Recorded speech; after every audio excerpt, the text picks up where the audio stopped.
कि हमारे नैहरे में पठे दो सनेश नैहरवा हमरे आग लगी ससुरे। हेलो।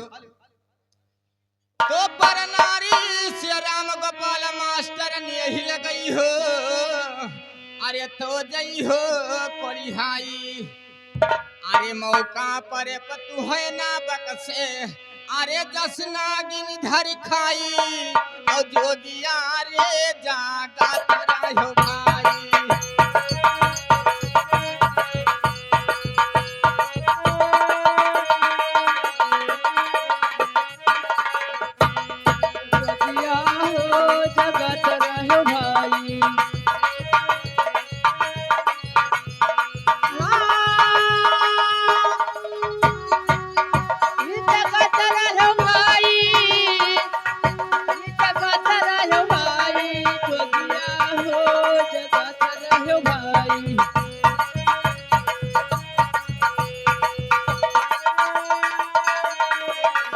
लेकिन हे भैया मास्टर पर नारीन के बात नहीं है।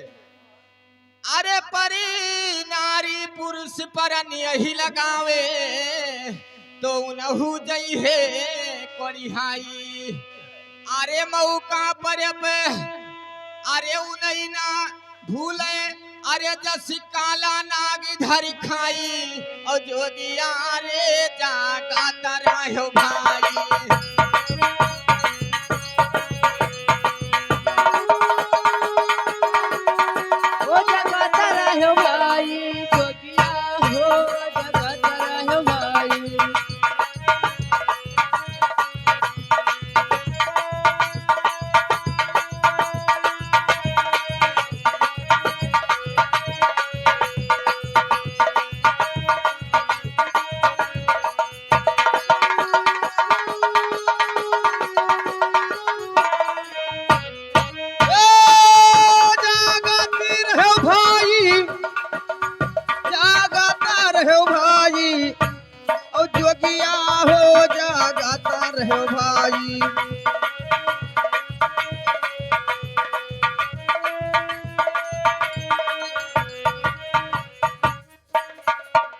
दो तली बंदूक ज्ञान के शिक्षा और सूरत जगह ठहनाई।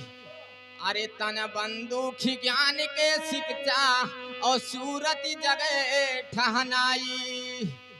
अरे नाम पलीता हरदम धज के अरे सूरत रही ना जाई और जोगिया रे जागा तरहो भाई।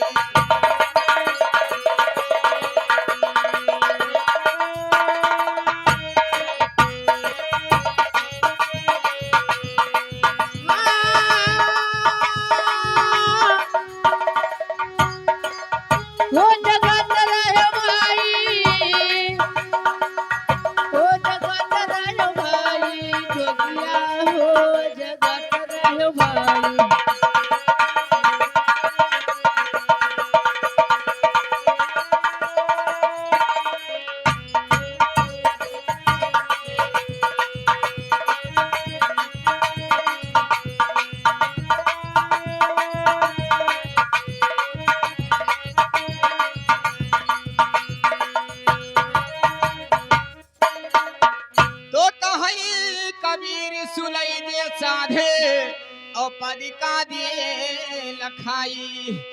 अरे यही पदी कई दे बूध विचारे। अरे आवा है दे जाई और जोगिया रे जागा तरहो भाई।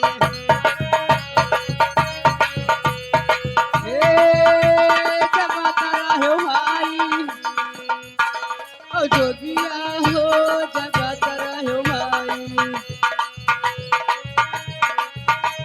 हेलो ये भैया ये नाच गाना तो होता ही रहेगा लेकिन अब हमारे संगीत का बोल है कि आज की रात में तमाशा दिखाया जाएगा जालिम सिंह नाटक हुरुमुंगा का प्यार।